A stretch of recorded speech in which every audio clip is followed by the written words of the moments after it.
Hello everyone, welcome back to my channel. Today I have another installment in the Sketch It Up, Sketch It Down series with my friend Suzanna Lee. This time she made the sketch, it's 12 by 12. I am doing a 3 by 8 design. I have the Ali Edwards travel kit from last year and it came out with this 3 by 8 travel album, and I am going to use the Pinkfresh Studio new line called Out and About to scrap a photo from my Maui adventure with my husband, which is way back from 2009. I decided that this is what I'm going to use this album for, and with this new Pinkfresh Studio line, it finally spurring me to start the album. While I open up the packages and take out all the pretty things to make them more accessible, I'd like to let you know that I decided to include a portion of the photo editing process that I did in Lightroom. Because 3 by 8 is a fairly new size in the scrapbooking industry, I thought I'd let you see how I cropped my photo, which was a landscape photo, and I had to make it portrait and extend it. If you're not interested in that part of the process, go ahead and fast forward to 8 minutes and 15 seconds and we'll go straight to the printed photos and building the layout. Otherwise, here comes my computer. I'm in Lightroom in the portion of my catalog that has the trip, and I pick this photo. As you can see, it is landscape. I click on develop at the top right, and the first thing I do is check the size and enter a custom size for 3 by 8. When you enter it, it's gonna be cut horizontally across. All you do is grab one of the corners and move it over until it flips itself, and then you can extend it to the top and bottom. The first thing I do is test to see where everything gets cut off, and I definitely want to capture the two little waterfalls in the background. This photo was taken after a 5-hour car ride on the road to Hana at the Seven Pools of Ohio, and that's the whole destination of the road to Hana. So I wanted to make sure you could see the background. Too much is definitely cut off, so I go back to original size. I right mouse click on the photo, go down to edit in and choose edit in Adobe Photoshop. I always leave it on the first choice, which is edit with any adjustments already made, although I haven't made any to this one yet. You just click on Photoshop, it's opening right up. I love that about Lightroom, that you can just go into the other program and go back.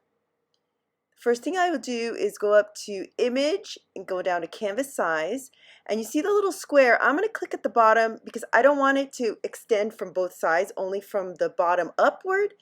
I added another, what was that, about an inch to the top. Then you go over to the rectangular marquee tool and select that white space at the top. It's blank right now.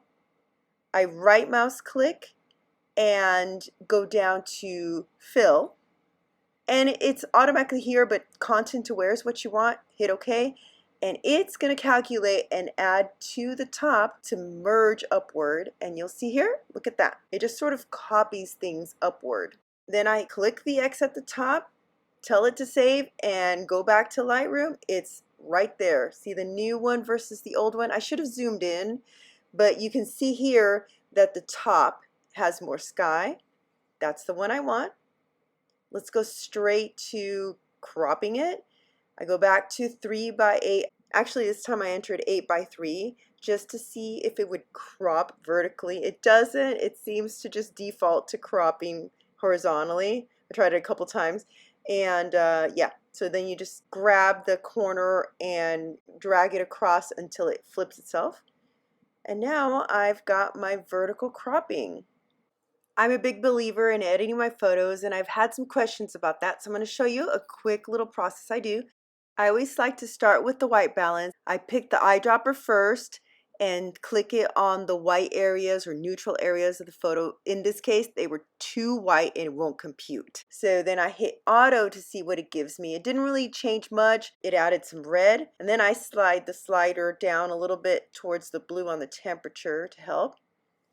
The next thing that I decided on this photo was to dehaze. The dehaze works really well when something's very misty or foggy looking, and in this case it was right after sunset and it was getting dark, so you know you get that haze of twilight where things aren't as crisp.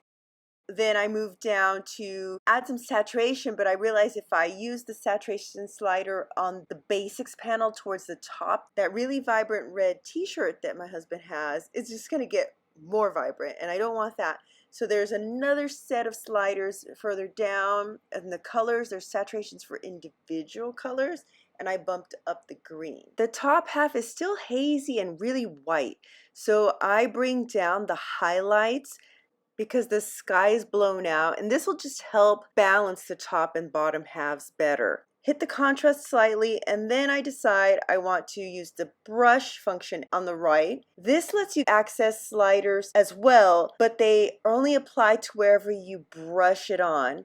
I bring the dehaze some more so I can just apply that to the top half. If I'd done more dehazing in the general panel, then the bottom half would have been too dark. You see me change the brush size back and forth a little bit. And then one of my other things I like to do is on the faces, I bump up the whites and I brush just around the faces to brighten that up. It really helps bring your eye to faces. I know this is probably more advanced than some of you really care about, but my philosophy is if it's scrap worthy, it's edit worthy. This is kind of a crappy photo. It's not a DSLR. It's not raw. I don't shoot raw ever. But with a few tweaks in, well, my favorite is Lightroom, but any other editing software will give you some choices too. A few tweaks, you can really rescue a mediocre photo. Filters and apps are a popular solution, and they work to a point, but sometimes you need fine-tuning that filters don't give you. Here's a side-by-side comparison. The left side looks muddier, the original, and that's a complaint I see a lot on Facebook groups about printers, that the prints look muddier than what you see on the screen. So the tweaks that I made will make the print look a lot better. I'm sure by this point I've exhausted some people's attention on this, so I'm just going to zip through this part real quick. I just want to show you that I create templates in the print module of Lightroom to make my life easier. I don't have to open up Photoshop and drag things onto a canvas and resize. Once I have the template, it is done. You choose the paper size, you choose your margins, you choose your cell size and how many columns and rows to fit what you need. Then you save it as a template, and each time you're going to print that same one, you choose the photos within your catalog, you go to the print module, it's all set, you hit print. But this isn't a tutorial about that. Let's skip now to the actual layout. If you watched the portion with the digital stuff, I hope it was helpful or at least filled some curiosity. And if you're just skipping over to here, let's get started on the physical side. I printed the photo at exactly 3 by 8 inches. And then the other side is a map, which I actually had to splice together and create myself from the real thing. In Google Maps, it was a horizontal and it didn't have the detail that I wanted. That one I'm printing at the size of the actual page protector, the outer, which is 3.75 by 8.25. Because I wanted a little bit more space for that, and the album's going to have a variety of inside the page protector and outside the page protector. First, I audition papers for the strip that's going to go to the left of the photo. Let me flash up the sketch again. You can see the left hand side has a strip. I like the one with geotags, but decided to go with the full 12 by 12 size because I like the scale better. I don't remember what went on, but I was having trouble cutting it straight. I tried with the 2 different trimmers I have and the scissors, and I just don't know what was going on. But finally, I get it straight enough, and I put it on my paper. I did flip it to see if I'd like the other side better, but it seemed a little too busy, so I stick it with the geotag side up. Let me cut this out because it's taking way too long. Time to explore all the ephemera.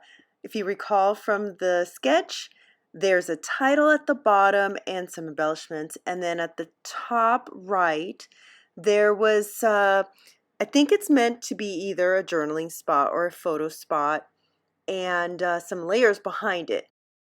I tackle the title area first. I go through all the die cuts and divide up what can go in terms of a title with the different phrases, And then to the right, I placed things that are a little bit bigger. And with the title, I don't know, nothing was really standing out to me except for the drive ticket. I really liked that drive ticket because that day was all about driving. But then I went and pulled some tile stickers because I wanted to include the title, The Road to Hana. I didn't think that that drive ticket would give me enough space to also put the title with the tile stickers. So I was kind of considering that in my mind.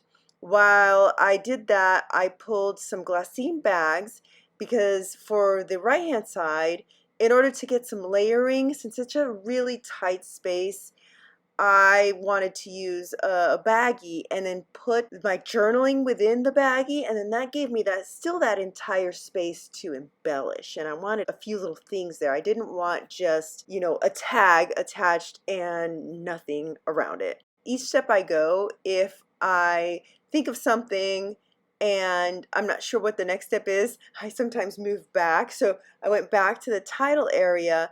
I noticed in the puffy stickers the adventure word, and I really liked that that was green because it goes well with a lot of the green I have, and it was skinnier than the drive tag. I use a piece of wax paper to put it on there as a placeholder, and then I go back to the right hand side.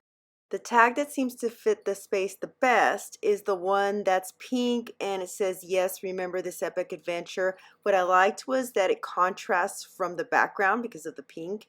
It has enough space for me to jot down a few stats, which is what I intended. And I just ripped the baggie short enough that some of it is showing at the top, but I also like that the glassine bag is see-through enough that you can see that little sentiment at the top. Because my husband's t-shirt is so bright and bold, it was critical to bring something to balance that out on the right hand side. At the top there, I settled for the here and there puffy sticker sentiment because it's a bigger area that it covers. And eventually I'll bring in a third spot of the darker reddish color to form a visual triangle. But I did decide to do my journaling. I had written it on a post-it note. I was having a little trouble with the pen. I should have chosen one that was slightly thicker maybe. It just says 5 hours, 53 miles, 56 one-lane bridges, 617 curves. We made it. That was a really long day, let me tell you. And this photo was taken at the end, at the bottom of the entire journey. We had to go back. And that was another adventure in and of itself, and that's the subject for a different layout. After I stuck the tag in the pocket, I fiddled with that a little bit. You notice I put the drive ticket there. I'm so happy it's there. Then I grabbed the tile stickers. So I had chosen out of all the ones I pulled, I went with the grays and ultimately picked the lighter gray because it brought brightness down to the darker area of the photo. It matches pretty well the gray of the map and the writing on the map. So I really liked that. And then I was looking at the strip on the left and it was really, really bright. I looked at the other papers and I liked the one that has, they're like little stamps. I cut a strip of it from the 12 by 12 off camera, and what I really like is that the background of it is gray, so it helps blend in with the tile stickers. At first my title was going to read The Road to Hana Adventure because that flows nicely. But when I put the tile stickers there, it doesn't fit very well since you have the ascenders on adventure with the A and the D and the T. I needed something that was a little bit flatter, so I put the adventure up first, and then it's going to just say Adventure, The Road to Hana. Let's call that a subtitle. And I actually end up putting the tile stickers on several times, back and forth. I have to unstick them, rip them off, because I wasn't certain about how to place it. I actually like this placement now that I look at it on camera, where I stuck the puffy geotag in there, and then the tiles are sort of haphazard and they have a little more spacing between them. But in the moment, I didn't like how it looked, so I will be changing that eventually. I go back to the right hand side thinking, what else can I do in terms of layers? Maybe I can put something behind the baggie and the tag. And I cut up some of the geotag paper from the 6x6 pad, thinking that since I took the geotags off from the left hand side, let me bring it to the right hand side. But it was just too stark white, and eventually I discarded that idea. I stuck a couple little die tags here and there, and I don't know, it just wasn't happening for me. It was like a little detour I took, and then I got stuck in on that for a little bit. Finally, I went back to the original idea. I stuck the glassine bag with the tag directly on the background, and I'm going to embellish on top rather than try to add layers below. It's like sometimes I overcomplicate things, but really you just have to try it all out, right? I like the little die cut car that I stuck at the top behind the here and there at first, but I knew I wanted to use more puffies, and there's the puffy car as well, so I wasn't going to use both.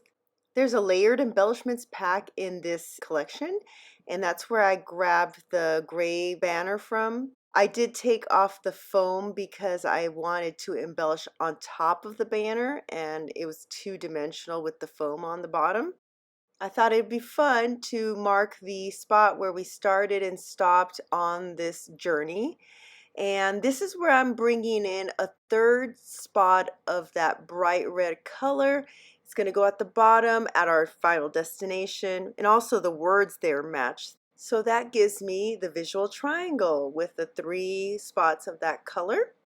For the start of our journey, I was going to use another geotag, and then I decided to use a puffy arrow instead. It signifies movement, and it's a more subtle color, which I wanted up there so it wouldn't compete with the cluster above.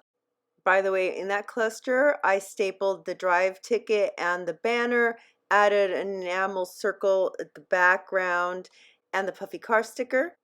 I tucked a smaller enamel dot, the aqua one, right where the drive sticker and the banner meet on the other side to fill some of the blank space. I fiddled with the title more, moving the puffy sticker up to the top, and it still was bothering me, so I left it till the next day. What I realized when I came back was the strip of paper seemed too blocky, so I cut notches in between where the stamps are, and that gives it more interest. It's like doing a scallop border, and also cuts down on the blockiness. Also, where the title is, it was still distracting with the hands and feet there, so I covered the hands. Instead of using the geotag puffy sticker, I used a circle with a geotag on it, and that covered that better. And then at the feet area, a little strip of the rainbow paper that was the backside of the geotag, I only used the portion that was the grays to greens so that it wasn't clashing with everything else. It just sort of covered a little bit of the feet. Here I slow down so you can see it in real time and all the details. Especially love the cluster up here with all that dimension and the little bits and bobs. After filming, when I went to take pictures, I realized I needed to punch holes on the right-hand page because it's outside of the page protectors. I like to use the We Are Memory Keepers Power Punch for page protectors, but these actually have a smaller hole. The Crocodile with the 3/16 size worked much better. The Power Punch, by the way, is a standard hole punch size. And then I rounded the corners of the outer portions just to make it look cleaner. I hope you have enjoyed this video and that it was educational as well. If you have, give this video a thumbs up, subscribe, and hit the notification button so you don't miss out on the next installment of the Sketch It Up, Sketch It Down series. Don't forget to check out Suzanna's video. The link is down below. See if she did a sketch up or sketch down. Also down below, I have added affiliate links to items that I use in my videos that I think might be useful to you. By demand, I'll be doing a My Favorite Things type of review video, so check back here soon. Thanks for joining me, friends. I'll see you here next time.